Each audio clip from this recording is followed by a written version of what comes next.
कुछ बातें करेंगे, सब लोग आगे आएंगे जहां जहां आगे जगह मिलते हैं, क्योंकि मैं चार्ट दिखाने वाला हूँ वो भी आपको दिखना चाहिए।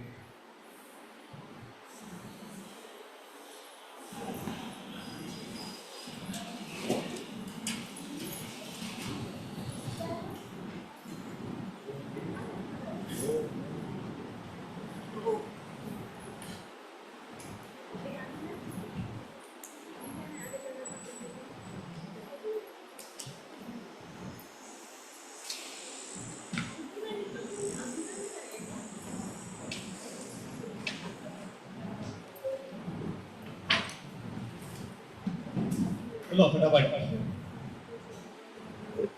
सर चार्ट आधा ही दिख रहा है, ऊपर का हिस्सा नहीं दिख रहा है। देखो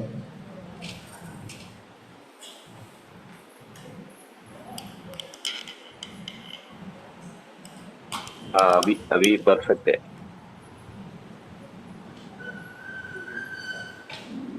चलो से करो जी।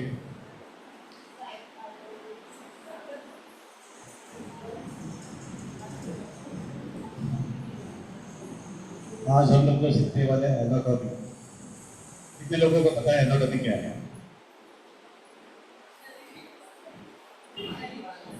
शरीर शास्त्र।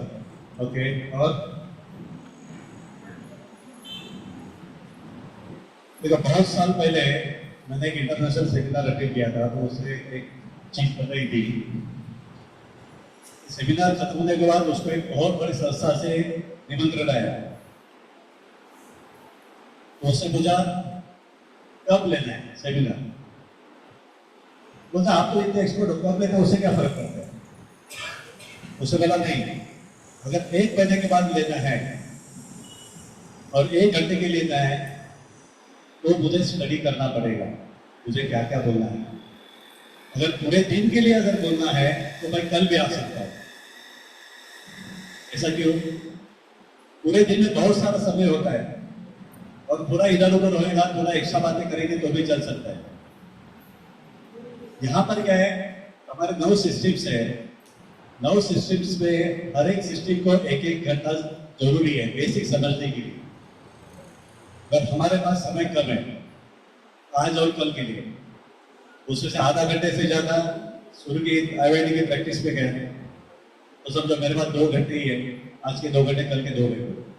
सो इसमें शॉर्ट में आपको इम्पोर्टेंट समझाने के लिए मैंने पूरी नोटिंग करके लाई है, उसमें से मैं आपको दिखाऊंगा, क्योंकि डिटेल में बताने जाऊंगा तो बहुत कुछ आता है और आपको जरूर क्या है इतना मैं बताने वाला हूँ। ठीक है,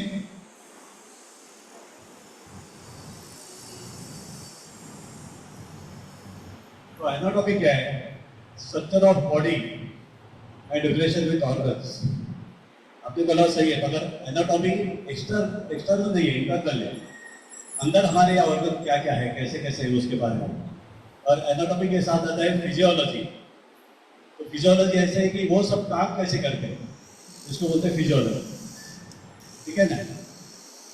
अब हमारे योग में है तो हम बोलते हैं हमारे 3 शरीर है। सबसे पहला शरीर है स्थूल शरीर, जिसके बारे में आज हम बात करने वाले हैं। स्थूल शरीर में क्या क्या आता है? पंच महाभूत आते हैं, बरोबर है? पृथ्वी, जल, आप, तेज, वायु, ये सब आते हैं। और ये नष्ट कभी होता है? मृत्यु होने पर। और ये जागृत कभी होता है, एक्टिव कभी होता है? जब हम जागृत अवस्था में रहते हैं तभी हमारी फिजिकल बॉडी एक्टिव रहती है। दूसरी है हमारी सूक्ष्म शरीर। सुना है कभी सूक्ष्म शरीर के बारे में? सूक्ष्म शरीर में 17 तत्व आते हैं। सुना नहीं आपने कभी? सुना है? कभी सुना है? अभय जी ने सिखाया था। क्या क्या थे उसमें? 5 ज्ञानेंद्रिय, 5 कर्मेंद्रिय, पंच प्राण, मन और बुद्धि। ये सांख्य दर्शन में बताया गया है महर्षि कपिल ने। और तीसरा है कारण शरीर, जो अविद्या या अज्ञान की वजह से होता है, और ये खत्म हो जाता है ज्ञान और मोक्ष मिलने पर। अब जब महर्षि कपिल का नाम लिया तो उसमें क्या क्या आते हैं? 25 तत्व आते हैं। एक है पुरुष और दूसरा प्रकृति। याद है ना, सिखाया था अभय जी ने। तो पुरुष क्या है? पुरुष इज प्योर कॉन्शियसनेस या एनर्जी, बाकी कुछ नहीं है। तो हमें जो एनर्जी है वो हमारा पुरुष है। और प्रकृति में क्या क्या आता है? जड़ तत्व जो भी है वो प्रकृति में आते हैं, जिसमें बुद्धि है, अहंकार है। अहंकार मतलब खुद के बारे में पहचानना। मन है, 5 ज्ञानेंद्रिय, 5 कर्मेंद्रिय, 5 तन्मात्रा, पंच महाभूत, ये सब उसमें आते हैं। और वो डिटेल में नहीं जाएंगे। तो समझता ये है कि हमें एनाटॉमी सीखनी है, मतलब क्या करना है। अब आप में से कुछ लोग बीमार हुए होंगे कभी भी, सब लोग हैं, ओके वेरी गुड। तो बीमार होने के बाद क्या करते हो? दवा लेते हो। दवा किस पे काम करती है? स्थूल शरीर पे, मतलब अन्नमय कोश, बराबर है। मगर हमारे कोश कितने हैं? अन्नमय, प्राणमय, मनोमय, विज्ञानमय और आनंदमय। तो सिर्फ फिजिकल बॉडी में काम करके क्या हम बीमारी से बाहर आएंगे? तो योग हमें आगे के 4 लेयर पे काम कराता है, और उसके ऊपर अगर हम काम करेंगे तो कभी भी बीमार नहीं पड़ेंगे, दवा लेने की जरूरत नहीं है।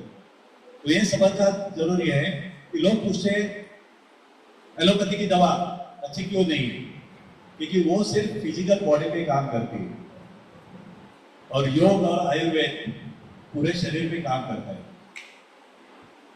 जैसे कुछ लोगों स्ट्रेस की वजह से वगैरह डॉक्टर दवा देते हैं, अगर दवा से स्ट्रेस किस लिए आता है?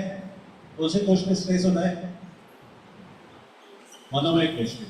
मानसिक है ना, तो मनोमय कोष हो गया। अगर वो दवा होती है, वो क्या करते हैं, वो आर्टिफिशियली कुछ केमिकल्स दे देते हैं, जैसे सेरोटोनिन है या पतिज है, वो सब देते हैं। तो हमारे लिए उसके लिए शरीर है, वो शरीर वो बनाना बंद ही कर देता है। इसके लिए एक बार वो दवा चालू की तो लाइफ में लेनी पड़ती है। पर योग और प्राणायाम से, प्राणायाम हम करेंगे तो सबसे पहले प्राणमय शरीर से मनोमय शरीर क्लियर होगा, और फिर हमारी फिजिकल बॉडी क्लियर होगी। ठीक है ना? तो ये समझना जरूरी है कि ये सब क्यों और कैसे करते हैं। अब शरीर की बात है, शरीर में सबसे छोटी इकाई क्या है? सबसे छोटा पार्ट क्या है? सेल, बराबर है। तो सेल कितने हमारे शरीर में? 37 ट्रिलियन सेल्स। Very good. तो पोकोलॉजी ने सिखाया, बार बार बोलते थे, वो याद है आपको। मगर वही सेल है, वो 1 स्क्वायर सेंटीमीटर में 30 लाख होते हैं। मतलब इतनी सी छोटी में 30 लाख सेल होते हैं। तो इतने सारे हमारे शरीर में है। अब 37 ट्रिलियन तो बोला, मगर ट्रिलियन मतलब क्या है? मतलब कितना?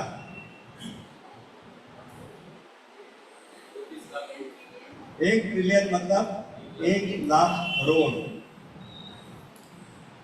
एक के ऊपर 5 जीरो डालेंगे तो लाख होता है, और 7 डालेंगे तो करोड़ होता है, बराबर है।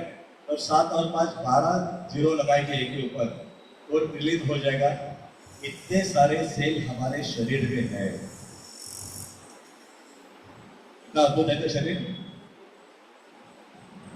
और ये सब सेल एक साथ जुड़ जाते हैं तो उससे बनता है टिश्यू। हम सुनते हैं बॉडी टिश्यूज वगैरह ये सब, और टिश्यूज एक साथ आते हैं तो उससे बनते हैं ऑर्गन्स। तो ये समझना जरूरी है। सबसे छोटी है इकाई सेल, सेल से बनता है टिश्यू, और टिश्यू बहुत सारे एक साथ आके हो जाते हैं ऑर्गन्स, और ऑर्गन्स हर एक ऑर्गन को अपना अपना काम दिया है, वो काम वो एक साथ कर लेते हैं।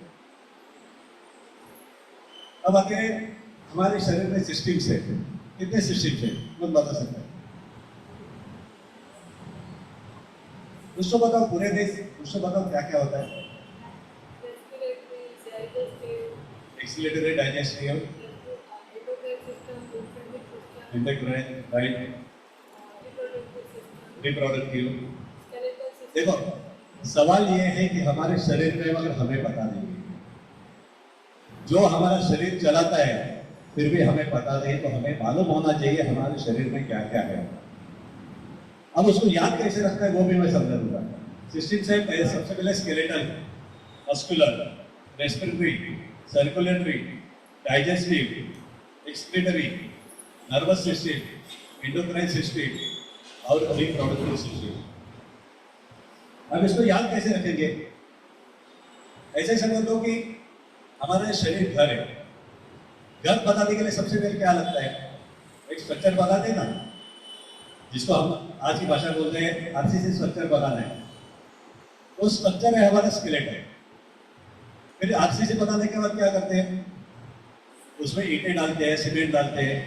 तो सीमेंट हो गया हमारा मस्कुलर सिस्टम, जो बाइंडिंग है ना, वो जो हड्डियां है उसको बाइंड करने के लिए मसल्स चाहिए। फिर ये तो स्ट्रक्चर हो गया। आगे जाके अगर घर बन गया तो सबसे पहले हम लोग क्या करते हैं? प्राण प्रतिष्ठा, वास्तु पूजा करते हैं ना, वास्तु पूजा वास्तु की प्राण प्रतिष्ठा करते हैं, तो वो हो जाता है रेस्पिरेटरी सिस्टम, प्राण रेस्पिरेटरी। फिर हम लोग क्या करते हैं? घर में नया घर रहेगा तो सबसे पहले दूध उबालते हैं, तो किचन में जाना पड़ेगा। तो हमारी किचन है सर्कुलेटरी सिस्टम और डाइजेस्टिव सिस्टम। सर्कुलेशन होना चाहिए, डाइजेशन होना चाहिए। तो ये हो गया डाइजेस्टिव, हो गया। डाइजेस्टिव के बाद क्या करते हैं हम लोग? खाना खाए तो टॉयलेट भी जाना पड़ेगा, तो एक्सक्रीटरी सिस्टम आ गई, राइट। अब एक्सक्रीटरी हो गई, उसके साथ साथ घर के लिए सिक्योरिटी चाहिए, या तो सिक्योरिटी पर्सन रखो या कैमरा लगाओ। तो पूरी बॉडी की सिक्योरिटी कौन करने वाला है? वो है हमारे नर्वस सिस्टम और एंडोक्राइन सिस्टम। अब ये सिक्योरिटी कैसे बाद में आपको सब देगा, इसी समझा दूंगा तब। और ये सब तो हो गया, हस्बैंड वाइफ दोनों घर में आ गए, सब कुछ किया। अगर हमारा वंश भी बढ़ना चाहिए, घर में बच्चे आने चाहिए, सृष्टि कंटिन्यू रहनी चाहिए, तो उसके लिए है रिप्रोडक्टिव सिस्टम। लास्ट समझ में आ गया? फिर एक बार रिपीट करता हूं। स्ट्रक्चर है स्केलेटल सिस्टम, सीमेंट है मस्कुलर सिस्टम, प्राण प्रतिष्ठा की रेस्पिरेटरी सिस्टम से, किचन हो गया सर्कुलेटरी और डाइजेस्टिव सिस्टम, टॉयलेट हो गया एक्सक्रीटरी सिस्टम, सिक्योरिटी हो गई नर्वस सिस्टम और एंडोक्राइन सिस्टम, और एक्सटेंशन हो गया फैमिली का रिप्रोडक्टिव सिस्टम से। ठीक है?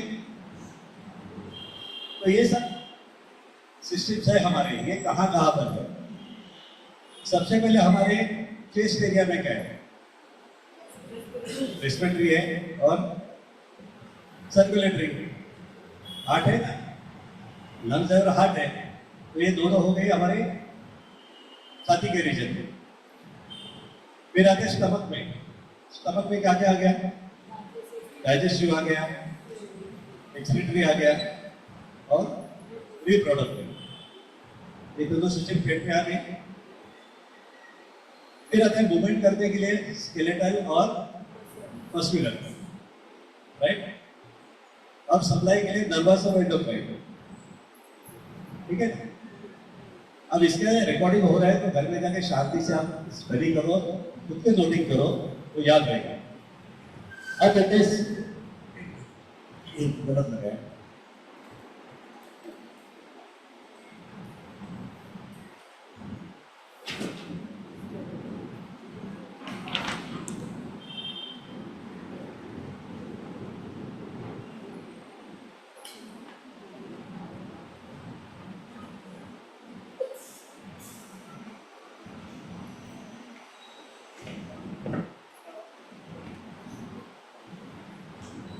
ये होगी स्केलेटल सिस्टम।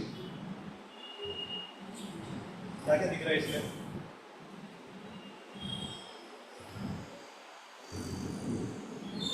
स्केलेटल सिस्टम क्या करती है? शरीर को सपोर्ट देती है। हड्डियां दे रहेगी तो सपोर्ट दे रहेगा, पूरा नीचे गिर जाएंगे, बोला ना। शरीर को शेप देती है और प्रोटेक्शन देती है बॉडी को। कौन से बॉडी को? अभी जो हमने देखा कि इनर बॉडी जो है, अंदर के ऑर्गन्स है, सबको प्रोटेक्शन चाहिए ना। जैसे हमारी छाती है, छाती में सब हड्डी है, वो किसको प्रोटेक्शन देती है? हमारे लंग्स और हार्ट को।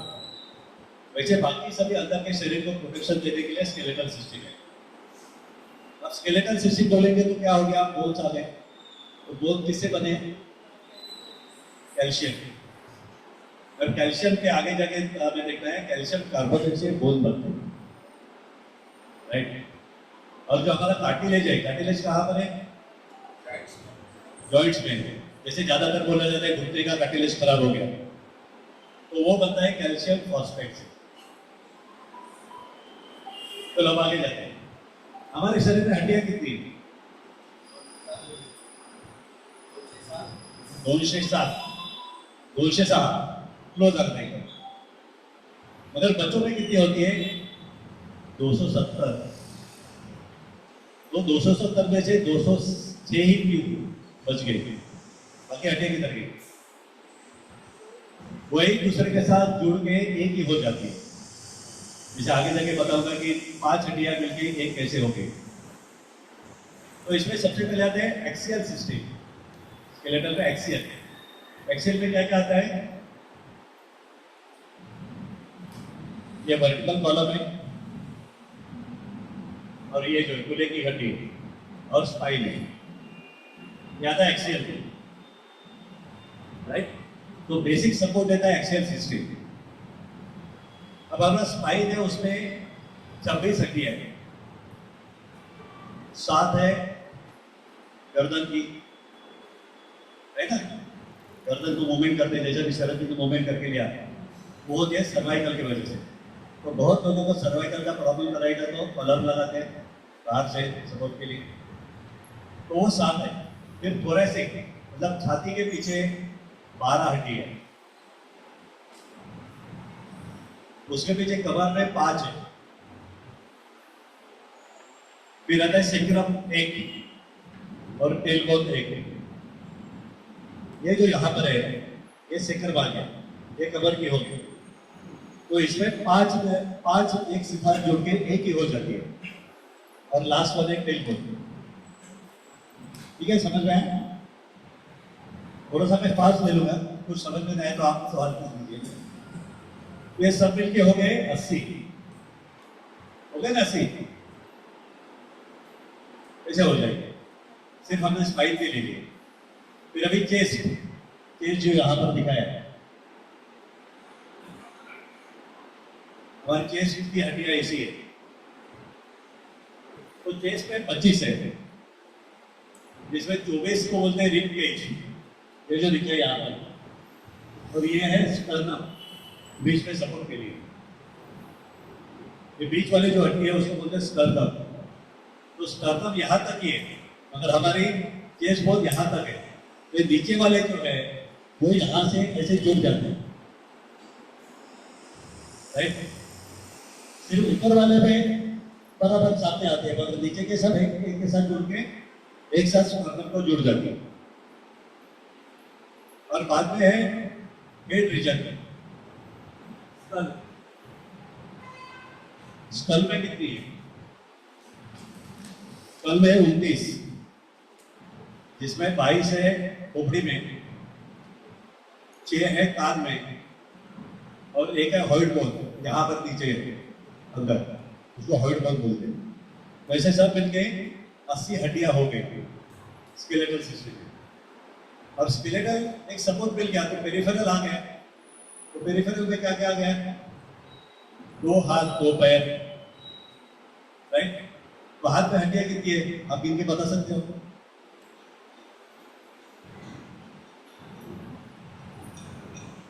चलो मैं बताता हूँ, हाथ में 30 हड्डियां है। कहाँ पर है 30? ये एक हो गया, यहाँ पर 2 है, एक आगे एक पीछे है। यहाँ पर रिस्ट में हमारे 8 है, फिर ये 5 है, यहाँ पर 3 है तो 12 हो गई, और ये 2, समझ रहे? ये 2 और ये 12 कितने हो गए? 14, ये 5 19, ये 8 27, 28 29 30 हो गया 30 हड्डियां। तो जैसे हाथ पे 30 है, वैसे पैर में भी 30 है। कहाँ करें 30? गिनो गिनो। यहाँ पर एक है, यहाँ पर 2 है, और फिर आप जैसे पैरों की भी मिली है, बराबर है। सिर्फ यहाँ पर 8 है, तो यहाँ पर 7 है, फिर एक किधर गायब हो गया इस टोटल करने के लिए, ये पटेला आ गया, बराबर है। 1 2 3 4 और नीचे वाले, तो ऐसे वो 126 परपेंडिकुलर में आती है, तो ऐसे टोटल 206 हो गए। फिर आते शोल्डर में, शोल्डर में क्लेविकल है और स्कैपुलर है। ये यहाँ पर जो है ये हड्डियाँ यहाँ की, इसको क्लेविकल, कॉलर बोन बोलते हैं, उसको क्लेविकल बोलते हैं, और स्कैपुलर ये यहाँ पर है पीछे, ये वाला, ये स्कैपुला है और ये क्लेविकल है, ठीक है। समझ में आया स्केलेटल सिस्टम कैसे? अब इनके सब के नाम हैं, वो नाम के डिटेल में अभी नहीं जाता, तो हमारे पास टाइम कम है, और वो तो आपको एग्जाम में आने वाले नहीं है ना, उधर आपको मैं डिटेल दे दूंगा। फिर दूसरा आता है, उसके बाद में इसमें कुछ सवाल है, क्लियर हो गए सबको? ये सब क्यों सीखना है, चलो बताओ, क्यों सीखना है? हाँ, बॉडी को समझना चाहिए, मगर क्यों समझना चाहिए? क्योंकि जब हम आसन करते हैं तो आसन में कहाँ पर क्या क्या प्रेशर आता है, किसके लिए करते हैं, ये सब हमें मालूम होना चाहिए।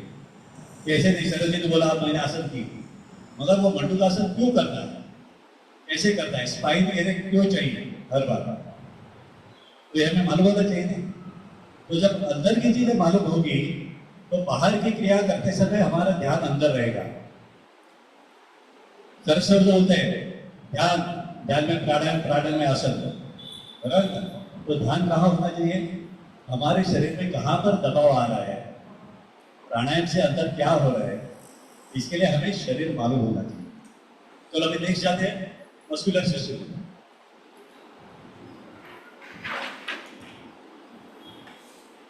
ये हो गई मस्कुलर सिस्टम।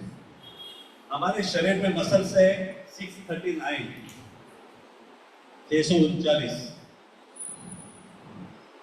ये मसल क्या करते हैं, हमारे जॉइंट्स मूव करने में मदद करते हैं, ऑर्गन को प्रोटेक्ट करते हैं, केमिकल एनर्जी मैकेनिकल एनर्जी में ट्रांसफर करते हैं। जैसे मैं हाथ हिलाया, ये तो मैकेनिकल हो गया ना, पर हाथ हिलाने के लिए केमिकल्स हमारे मसल में जाने चाहिए, वो जाएंगे तो ही हाथ हिला सकता हूँ।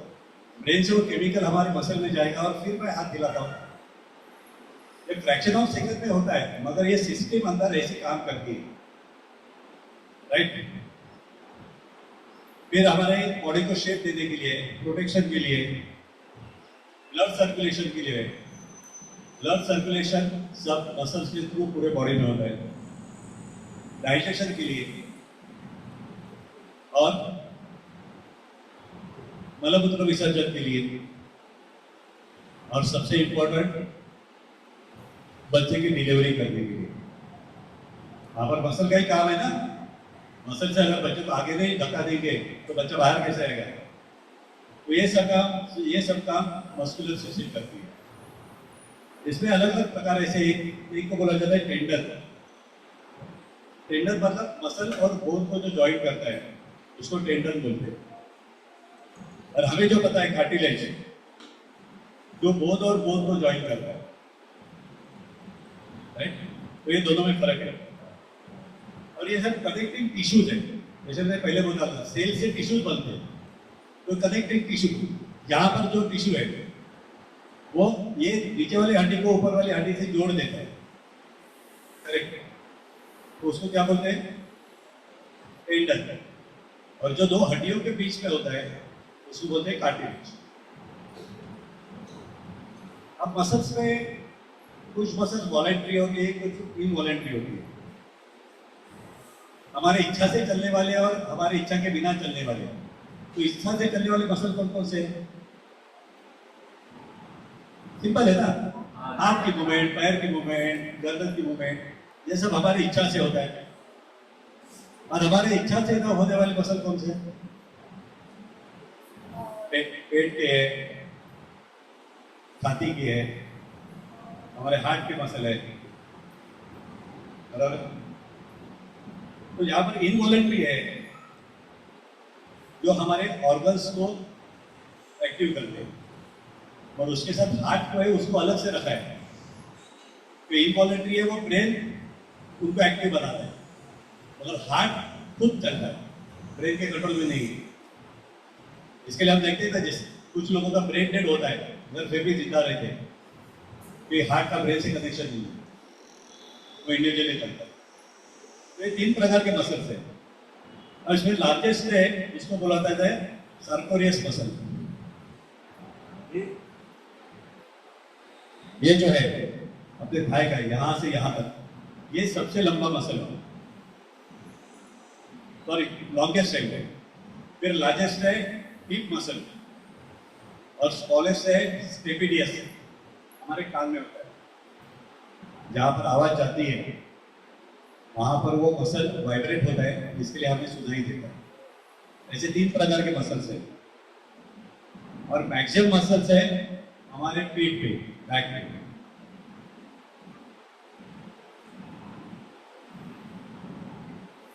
सब लोग कितने सीरियस हुए? आपके पति की बात बताओ, चेहरा सीरियस रखने के लिए चेहरे के 42 मसल काम करते हैं, और स्माइल के लिए सिर्फ 14 मसल काम करते हैं। तो मैं स्मार्ट वर्क करता है, हार्ड वर्क करता है? तो पूरे जब तक हम सोते नहीं है तब तक चेहरे पे स्माइल रख सकते हैं। कि मसल एक्टिव हो गए मतलब हमारी एनर्जी खर्च हो गई, चेहरा सीरियस बनाया, डायलिस मसल एक्टिव हो गए, तो बिना कारण हम हमारी एनर्जी वहां पर खर्च करते हैं। सामने वाले ने कुछ बोला तो हमारे चेहरे पे दिखता है, तो खुद को तकलीफ देते हो, उसको बोले तो क्या फर्क पड़ता है? हमें खुद के लिए सोचना है, तो 14 मसल ही इसके आगे चेहरे के काम करेंगे। और एक बात है कि हम बोलते हैं ना, इसका बॉडी बिल्ड कितना अच्छा है ना? जैसे आपका नाम क्या? किरण। किरण की बॉडी अच्छी है, एक्सरसाइज कर रहे हैं, इसलिए बॉडी टोन अच्छा है। बॉडी टोन मतलब क्या है? मसल्स पे आने वाला मिनिमम प्रेशर। अभी तो एक्सरसाइज नहीं कर रहे हैं, नॉर्मल स्थिति में जो मसल का टोन रहता है उसको बॉडी टोन बोलते हैं, मसल टोन बोलते हैं।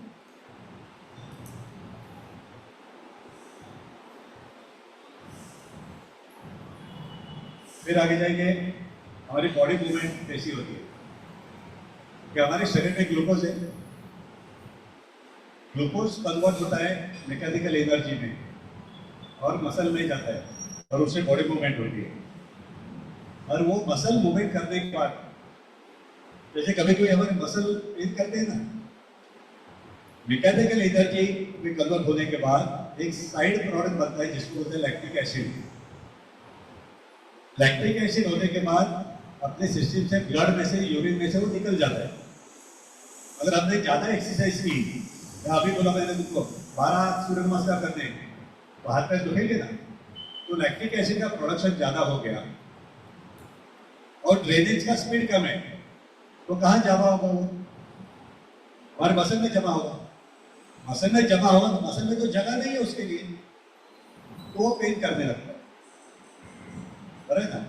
अगर मैं हाथ में इतनी बड़ी वस्तु रखता हो तो ठीक है, कंफर्टेबल हो, अगर ज्यादा बड़े पकड़ने जाएंगे तो क्या हो गया?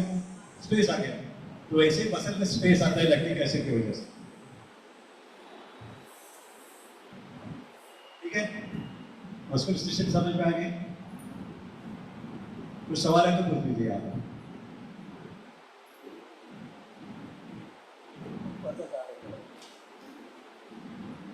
नेक्स्ट स्टार्ट लगा दें, तब तक स्केलेटल और मस्कुलर पे कुछ सवाल है तो आप पूछिए। तो ये यहाँ पर सब मसल दिखाए गए, फिर से बता दो, ये सर्कोरियस मसल है, ये बैक के मसल्स है बहुत सारे, ये दो फ्रंट बैक साइड को तो यहाँ पर दिखाई दे रहा। और हर एक मसल के नाम यहाँ पर दिए, वो हमारे लिए जरूरी थी कि हमें कोई मेडिकल एग्जाम देती थी। चलो वो हो रहे तब तक मैं मेरे बारे में बता रहा हूँ। कितने लोग मुझे पहचानते हो?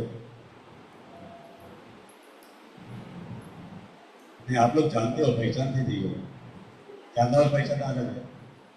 चलो, मेरा नाम है संदेश राउत। मैं एजुकेशन से मैकेनिकल इंजीनियर हूँ। कंस्ट्रक्शन बिजनेस में मैं था। 1977 से मैं योग कर रहा हूँ। अंबिका योग कुटीर के निकम जी ने पर्सनली मुझे योग सिखाया, जब अंबिका कुटीर की स्थापना भी नहीं हुई थी। वो बात में है, अभी तो 77 में हूँ मैं। तो 77 से मैं योग कर रहा हूँ। उन्होंने जो मुझे शक्तियाँ सिखाई थी वो आज भी मैं करता हूँ, जिसमें एक है जलदौती। आज सुबह भी जलदौती करके आए। जलदौती पता है? पानी पी के उल्टी करना, वो आज भी मैं करता हूँ। उसके बाद में बहुत सारे इंटरनेशनल लेवल के कोर्सेज मैंने किए। तो मैं लॉ ऑफ अट्रैक्शन कोच हूँ, मनी अट्रैक्शन के लिए मैं सिखाता हूँ। उसके साथ उसका टॉप का जो है, मैं लाइफ कोच हूँ। लाइफ कोच मतलब क्या? नहीं पता। अर्जुन को जो भगवान कृष्ण ने सिखाया है वो लाइफ कोचिंग है। अर्जुन को तो सिखाने की जरूरत थी, वो तो सबसे अच्छा गुरु कर रहा था, मगर अर्जुन ने जो उसको सिखाया, तो हमारी लाइफ में जो प्रॉब्लम आते हैं, प्रॉब्लम किस वजह से आते हैं, उससे बाहर कैसे निकलना है, उसका मैं कोचिंग करता हूँ। फिर मैं 4 साल पहले पतंजलि में आ गया। ऐसे फ्री क्लासेस में जा रहा था अंबिका रोड के, और वहां पर मैंने पीछे पड़ के, हमारी टीचर थी, उसके पीछे पड़ के टीचर ट्रेनिंग अरेंज करने के लिए बोला, और मैंने 3 साल पहले टीचर ट्रेनिंग की। शरद जी यहाँ पर है, शरद जी भी थे। वहां पर मैं स्टूडेंट करके बैठता था, उसके साथ साथ ऑर्गेनाइजर करके भी बैठता था। जब 5 दिन के लिए ये सब लोग हरिद्वार गए थे स्वामी जी के पास, तो पूरा मैंने मैनेज किया। तो जो मैंने पहले बोला था कि लीडरशिप आपको लेनी है, लीडरशिप पहले से मैं ले रहा था, यहाँ आके वो भी ले ली। उसके बाद 8 दिन में मैंने मेरा क्लास चालू किया। जैसे पोपटराव जी बोलते, मुझे तो पता नहीं है कि आज तक पतंजलि में किसी ने 8 दिन में क्लास चालू नहीं किया, मगर मुझे विश्वास है कि ये रिकॉर्ड आप लोग तोड़ने वाले हो। तो आपके लिए जोरदार तालियां। कैसे तोड़ेगा? 8 दिन के पहले आपकी क्लास चालू होनी चाहिए। उसके लिए जो भी सपोर्ट लगेगा वो सपोर्ट मैं दे दूंगा। फिर मैंने सुना हमारे दिलीप गाड़गे जी है और रूपाली जी है, उन्होंने वाईसीबी की है। तो वाईसीबी क्या पता नहीं था। बाद में समझा वाईसीबी आयुष मंत्रालय, गवर्नमेंट ऑफ इंडिया का एक प्रोग्राम है योग का, जो फर्स्ट लेवल उन्होंने की है। मैंने जाके आपको बोला था हमारा ऐप डाउनलोड करो पतंजलि का, कितने लोगों ने किया? क्यों नहीं हो रहे? मैंने लिंक भेजी है, उसमें से हो ही जाएगा, या फिर से मैं डाल दूंगा। तो उसमें जब मैंने उसकी थियरी देखी तो बोला ये आपकी बस बात नहीं है, और छोड़ दिया। मैंने बोला वो दोनों ग्रेट है, अपने को करना नहीं है, इस उम्र में कौन करेगा। और किसी वजह से, कुछ कॉन्टैक्ट की वजह से मुझे उसका क्लास शुरू हो रहा है ऐसा समझा। मैंने क्लास में एकदम किया। हाँ, तो इंटरवल इसके लिए किया कि देख तो लेते क्या है। और वो क्लास था लेवल 1, 2 और 3 के लिए, और वहां के मैडम ने बताया था मॉक टेस्ट लगी 3 महीने होने के बाद। उसके बाद हम डिसाइड करेंगे आपको 1 लेवल के देने, 2 लेवल के देने, 3 लेवल के देने। 1 लेवल में असिस्टेंट टीचर, 2 लेवल पे योग टीचर, और 3 लेवल में योग टीचर एंड इवेल्युएटर, मतलब एग्जाम कर सकते हो। तो वहां पर मैंने डायरेक्टली 3rd लेवल की एग्जाम दी और फर्स्ट अटेम्प्ट में ही पास हुआ। अब इसकी और एक खासियत है, वो एग्जाम में पासिंग है 70%, जिसको बाकी एग्जाम में डिस्टिंक्शन बोलते हैं, वो 70% में पासिंग है। ये तो हो गया, वो एग्जाम दे दी और मैं बेटी के पास यूएस में चला गया और उन्होंने अनाउंस किया 6 लेवल की क्लास चालू हो गई। वहां तो बैठना है, मैंने सोचा चलो ये भी ज्वाइन कर लेते। 6 लेवल की एग्जाम है योग थेरेपी से, और वहां पर सुबह जल्दी उठ के, क्योंकि रात को 8 बजे क्लास होती थी, मतलब वहां पर 7 बजे होती थी सुबह, तो जल्दी उठ के नहा धो के पूजा करके 7 बजे मैं ऑनलाइन बैठ जाता था सीखने के लिए। और यहाँ वापस आके एग्जाम दी और मई महीने में लास्ट शायद मैं योग थेरेपिस्ट हो गया।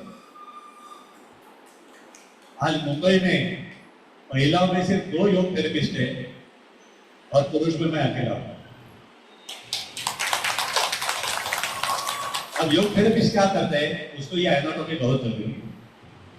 फिर मैं मैकेनिकल इंजीनियर हूं, तो मेरा बायोलॉजी और एनाटॉमी का कुछ संबंध नहीं।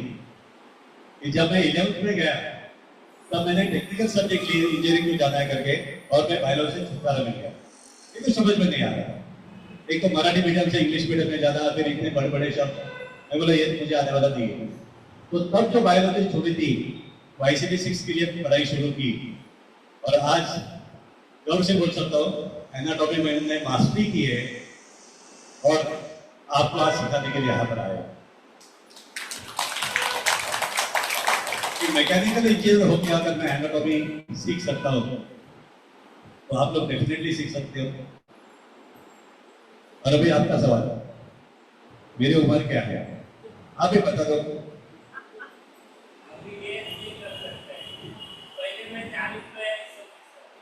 ओके, 40 वर्ष, वेरी गुड।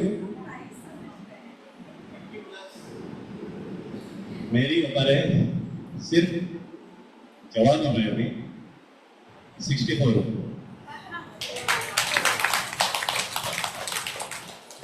तो इससे कुछ बड़ी बात नहीं है।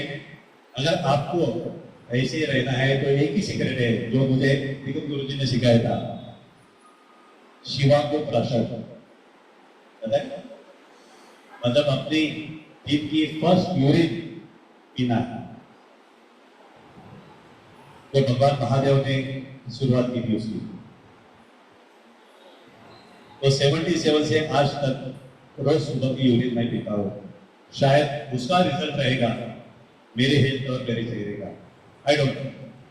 और बाकी सभी चीजें उसमें आती है, पॉजिटिव एटीट्यूड आता है, सब कुछ आता है, ठीक है। तो आप भी ऐसे ही यंग रह सकते हो। आज जो उम्र है आपकी, उस उम्र को स्टॉप लगाना है। इसके आगे बायोलॉजिकल उम्र बढ़ेगी, हर साल बढ़ते आएगा, मगर हमारी फिजिकल और मेंटल उम्र आज की रखनी है, ठीक है। तो चलो आगे जाते हैं। नेक्स्ट चैप्टर सिस्टम है रेस्पिरेटरी सिस्टम। अब रेस्पिरेटरी सिस्टम में क्या क्या आता है बताओ, चार्ट देख के बताओ। हाँ, नाक से शुरुआत होगी, आगे जाके लंग्स तक आता है। उसके बीच में क्या क्या है? नाक से अंदर जाएंगे तो पहले गला आता है, फिर वॉइस बॉक्स आता है, फिर विंड पाइप आता है, फिर ब्रोंकी आते हैं। ब्रोंकी मतलब कहाँ पर दिखाया उन्होंने, ओके, यहाँ पर इतना डिटेल नहीं बताया। हाँ,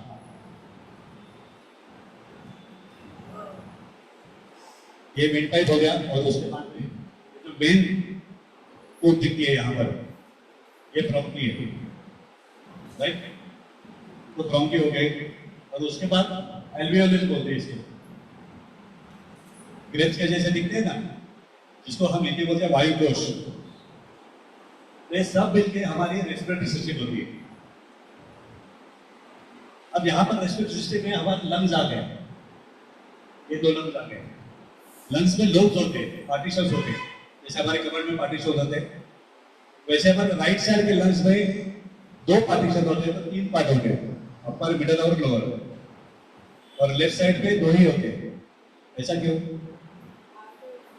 हार्ट की वजह से। यहाँ पर हार्ट आ गया, ये यहाँ पर हार्ट है, तो यहाँ पर 3 लोब आ गए, यहाँ पर 2 लोब आ गए। अब लंग्स का काम क्या है?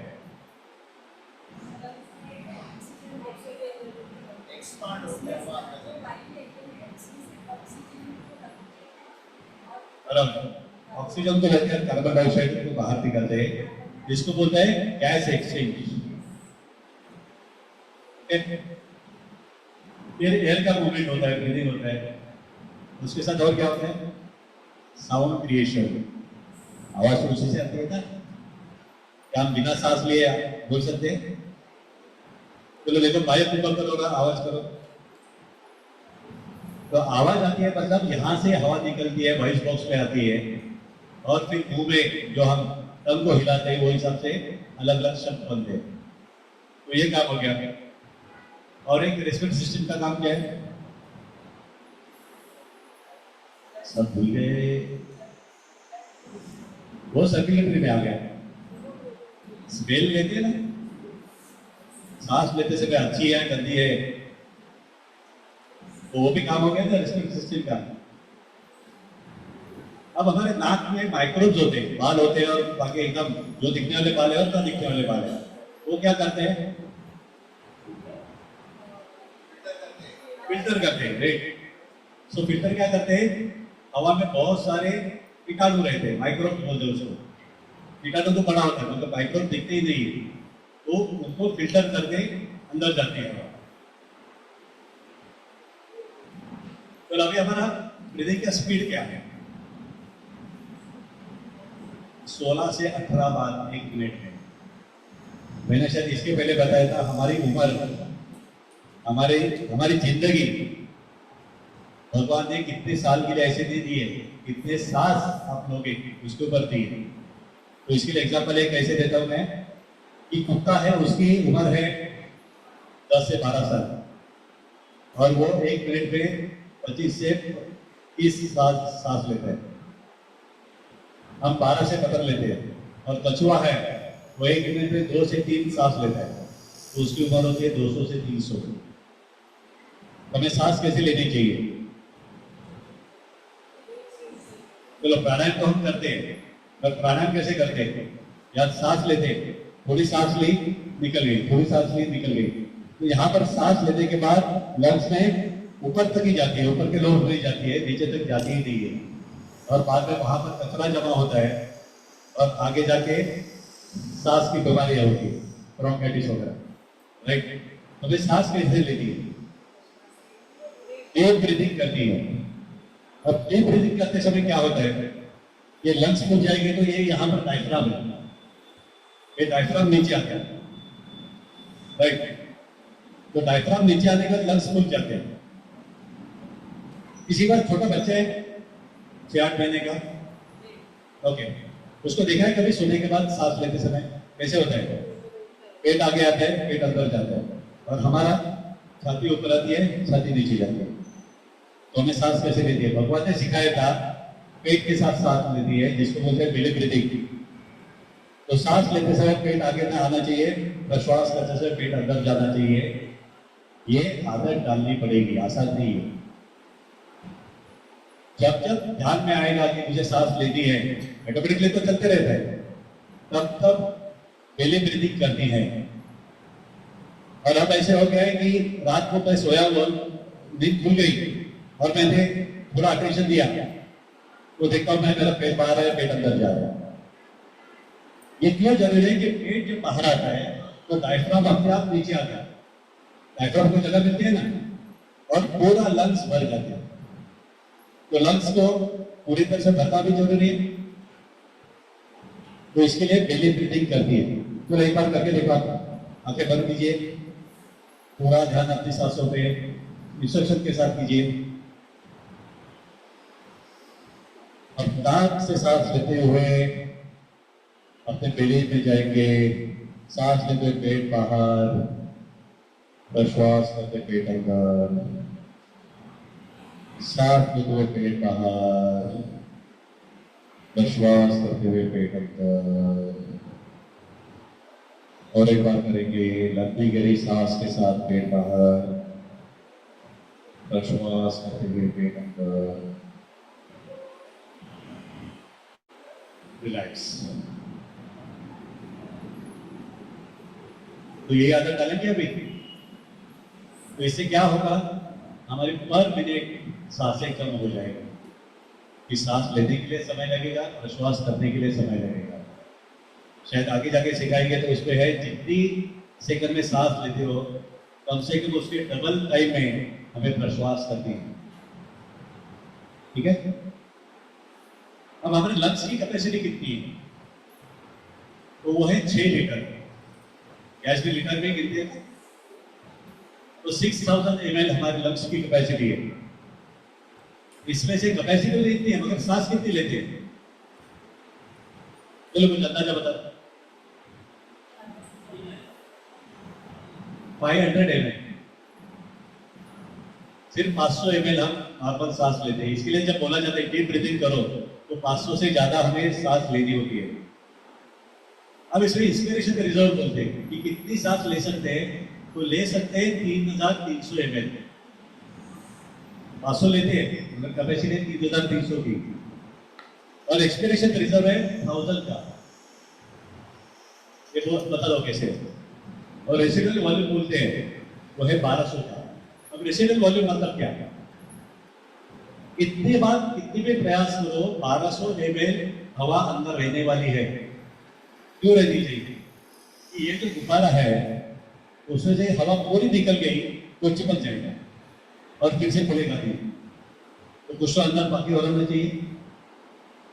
हम भस्त्रिका करते हैं तो उसमें हो सकता है हम 3300 तक श्वास लें और 3300 तक प्रश्वास करें, पर 1200 तो अंदर कुछ भी करो रहने वाला ही है।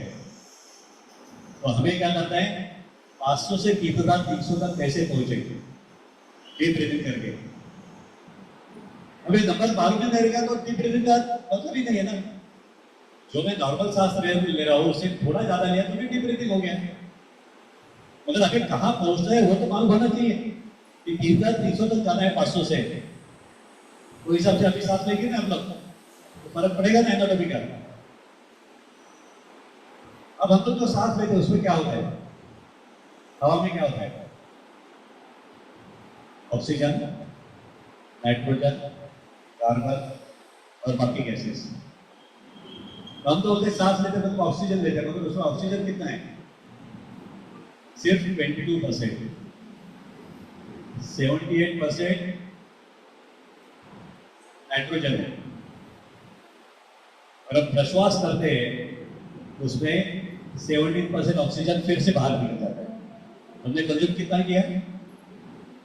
सिर्फ 4%।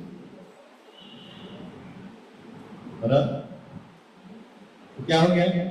21% से 4% कंज्यूम किया, 17% बाहर निकाल दिया। तो इससे समझ लीजिए जब अंतर कुंभक करते हैं तो क्या होता है, हमने सांस लेना बंद कर दिया, कुंभक किया, 4% ऑक्सीजन तो यूज किया, फिर भी अंदर जो सब चल रहा है उससे कार्बन डाइऑक्साइड तैयार हो रहा है, राइट? उसको चाहिए एक्सचेंज के लिए ऑक्सीजन, तो ऑक्सीजन हमारे अंदर और भी है, तो वहां पर एक्सचेंज होता है, और एक लिमिट के बाद कार्बन डाइऑक्साइड की मात्रा हमारे शरीर में बढ़ जाती है।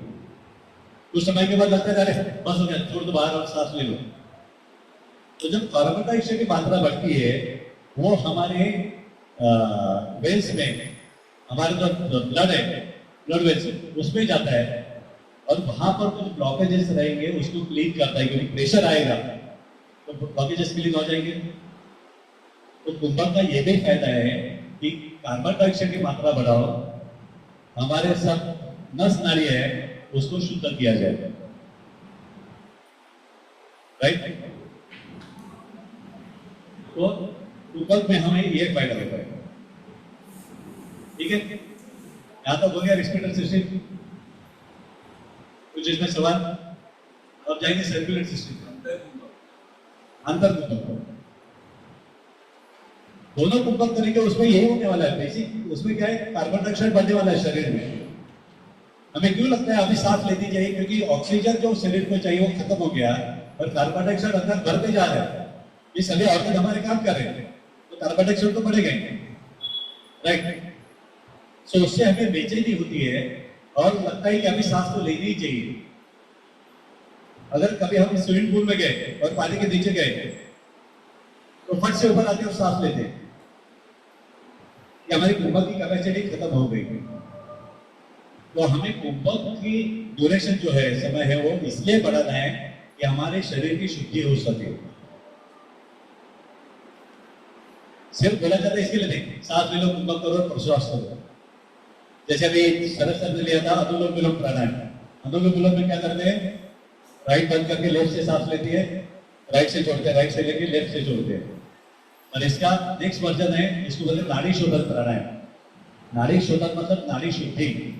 वो कब होता है, लेफ्ट से सांस ली, कुंभक किया, राइट से प्रश्वास किया, राइट से सांस ली, कुंभक किया, लेफ्ट से प्रश्वास किया। तो जो कुंभक है, वो कुंभक की मात्रा हम बढ़ाएंगे तो उतने हमारी नस नाड़ियों की शुद्धि हो जाएगी। अनुलोम विलोम और किसके लिए फायदेमंद है, स्ट्रेस एंजाइटी कम करने के लिए। ये हमारा पूरा कॉन्सेंट्रेशन हमारे सांसों पे होता है। अब उसके डिटेल में नहीं जाएंगे, उसमें ब्रेन पे क्या इफेक्ट होता है वगैरह, वो आपके लिए नहीं है।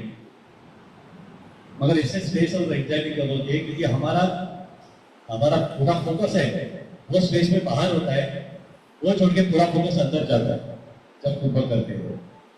कुंभक करते समय हम बाहर की चीजें नहीं सोच सकते, राइट। और कुछ सवाल? अब जाएंगे सर्कुलेटरी सिस्टम में। देखो सर्कुलेटरी सिस्टम में क्या क्या है। अब आपको बताया रेस्पिरेटरी सिस्टम, उसके साथ सर्कुलेटरी सिस्टम कैसे कनेक्टेड है। सर्कुलेटरी सिस्टम में ब्रेन है हमारा हार्ट। हार्ट क्या करता है, पंपिंग करता है। तो ये पंप है, राइट। अब जो हार्ट है, इसमें कुछ टेक्निकल डिटेल बताता हूं मैं। इसका वजन है 310 ग्राम मेल में और 225 ग्राम फीमेल में। ये फर्क है, ये किसी को मालूम नहीं, फिर भी लोग बोलते हैं मेल बड़े दिल वाले होते हैं। और यंग उम्र में बहुत जल्दी लड़की को दिल देके बैठते हैं। उससे दिया कि नहीं पता नहीं, मगर मैंने दे दिया, क्योंकि उसके पास 225 से 310 की गैप है।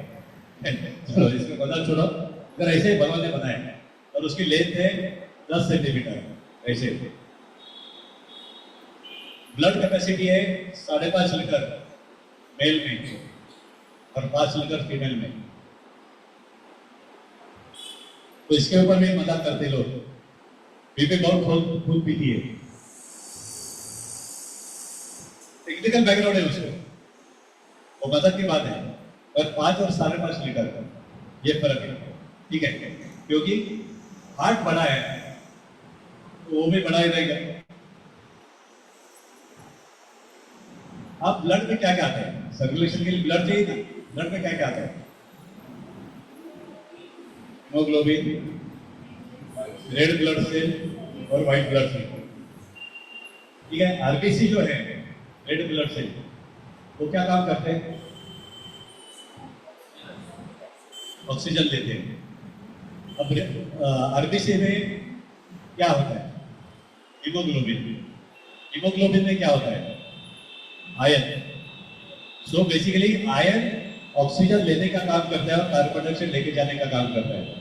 तो उसका तो आरबीसी की लाइफ है 120 दिन। 120 दिन में आरबीसी मर जाते हैं, उस नए तैयार होते रहते ही है।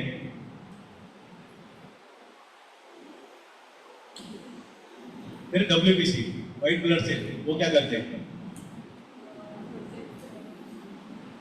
व्हाइट ब्लड सेल है हमारी मिलिट्री। बाहर से कुछ इन्फेक्शन आ गया तो उसके साथ लड़ने के लिए डब्ल्यूबीसी, व्हाइट ब्लड सेल। उनकी उम्र है 2 से 5 दिन, और वो है 10,000 पर मिलीमीटर क्यूब। 1 मिलीमीटर का अगर क्यूब बनाएंगे तो उसमें होते हैं 10,000। और तीसरा पार्ट है प्लेटलेट। प्लेटलेट कितने होते हैं, इसको डेंगू मलेरिया वगैरह कुछ हुआ था, आप ऐसे किसी को हुआ था तो उसमें क्या होता है, प्लेटलेट कम होते हैं। प्लेटलेट हमें चाहिए 2 लाख और वो आ जाते हैं 15 से 20,000 तक। उससे क्या हमारे लाइफ में क्या डेंजर है उससे? तो प्लेटलेट क्या करते हैं वो समझना पड़ेगा। अगर हमें जख्म हो गई, स्क्रैच आ गया, तो खून थम जाता है। तो खून को थमा देने का काम करता है प्लेटलेट। जहां कहीं भी रफ सरफेस मिलेगा वहां पर प्लेटलेट एक के ऊपर एक ऐसे जम जाती है, वैसे खून बंद हो जाता है और वहां पर ऊपर कड़क तैयार होता है ना, वो प्लेटलेट है। अब ये प्लेटलेट सिर्फ बाहर के खून पे काम नहीं करती, अंदर की तरफ स्कार रहेगा तो वहीं पर भी करती है। तो मतलब ब्लड स्ट्रीम में अगर कहीं पर कुछ घाव हो गया एसिडिटी की वजह से और किसी वजह से, वहां पर भी वो प्लेटलेट जमा होते हैं और वो प्लेटलेट पे कोलेस्ट्रॉल जमा होता है और फिर हार्ट अटैक वगैरह आने का चांस होता है। तो उसको कारण है सबसे पहले प्लेटलेट जमा होते हैं, अंदर की गंदगी पे प्लेटलेट लगते हैं। अभी पोपटा सर ने बताया था हीमोग्लोबिन के बारे में। हीमोग्लोबिन कितना होना चाहिए? 14 से 18 किसको? मेल को। और फीमेल को 12 से 16, राइट? और कितना होता है? ओके, चलो इससे क्या फर्क पड़ता है? किसी हेमोग्लोबिन कम है, 8 से 10 है, किसी ने देखा था? ओके, कितना था? 7-8। तब क्या लगता था, कैसे लगता था? बहुत थकान लगती थी, चक्कर आती थी, थकान लगती थी। हाँ, ये सब क्यों होता है? हीमोग्लोबिन कम होने से संबंध क्या है? जैसे मैंने अभी बताया, हीमोग्लोबिन क्या करता है? लंग से ऑक्सीजन लेके जाता है, कार्बन डाइऑक्साइड बाहर लाता है। अगर लंग से पूरा ऑक्सीजन नहीं मिलेगा शरीर को, तो शरीर चलेगा कैसे? थकान तो आएगी। और कार्बन डाइऑक्साइड उतना पूरा बाहर नहीं निकालेगा तो बाकी सब चीजें तो होने वाली है। तो हीमोग्लोबिन बढ़ाने के लिए एक तो आयरन कंटेंट फूड हमें खाना है, जैसे लिफी वेजिटेबल्स है और बाकी बहुत सारी चीजों में वो खाते हैं। उसके साथ हमारा प्राणायाम और आसन अच्छे हो गए तो हीमोग्लोबिन अपने आप बढ़ेगा। स्वामी जी हर बार बोलते हैं उसका हीमोग्लोबिन होता है 16 से 18 तक, शुरू से आज तक वैसे ही है। क्यों होता है? क्योंकि निरंतर योग करते हैं, निरंतर प्राणायाम करते हैं। पिछले कितने साल हो गए शरद जी? 25 साल के ऊपर हो गए ना स्वामी जी को आस्था में। देखो 25 साल से ज्यादा समय रोज सुबह 5 बजे से 8:30 बजे तक कहीं भी हो, मुंबई में आए तो भी ऑनलाइन करते थे, कहीं भी गए, यूएस में गए थे वहां पर भी उन्होंने ऑनलाइन किया था। एक दिन की छुट्टी नहीं, और हमें छुट्टी चाहिए। हम हमारे शरीर को छुट्टी लेने को तैयार नहीं है उपवास करके, और हमें काम से छुट्टी चाहिए। चलो आगे बढ़ते हैं। अब आता है ब्लड प्रेशर। ब्लड प्रेशर कितना होना चाहिए? 80/120। तो 80/120 क्या है? सिस्टोलिक और डायस्टोलिक। ब्लड प्रेशर मतलब क्या? हार्ट से जब खून निकलता है और हमारा पहला जो आर्टरी होती है यहाँ से खून निकलने के बाद यहाँ पर, कभी कोई लोग डॉक्टर चेक करते थे यहाँ पर टच करके, तो ये आर्टरी, उसके ऊपर आने वाला ब्लड का प्रेशर जिसको बोलते हैं सिस्टोलिक 120 होना चाहिए। कि हार्ट से प्रेशर से बाहर जाएगा तो यहाँ पर ज्यादा प्रेशर हो गए और फिर यहाँ से वेन से अंदर आता है वापस, वो आते समय 80 होना चाहिए। अब उम्र के साथ हमारे आर्टरी और वेन भी वीक हो जाते हैं तो ब्लड प्रेशर तो बढ़ने वाला ही है।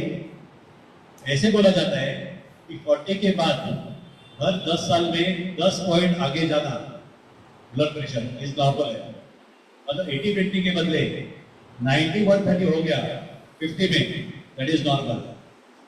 60 में 100/140 हो गया, दैट इज नॉर्मल। ये बॉडी स्ट्रक्चर ही अगर वीक होता है तो अपने आप होने वाला है, उसका बाकी रीजन कुछ नहीं है। तो ब्लड प्रेशर हो गया। फिर आते हैं हमारे ब्लड में कोलेस्ट्रॉल। इसके बारे में सब लोग सुनते हैं ना। कोलेस्ट्रॉल में एक अच्छा कोलेस्ट्रॉल है, एक बुरा कोलेस्ट्रॉल है। तो अच्छा कोलेस्ट्रॉल कौन सा है? एचडीएल। और बुरा है एलडीएल। और तीसरा क्या होता है? ट्राइग्लिसराइड। तो एचडीएल कितना होना चाहिए? HDL less than 180।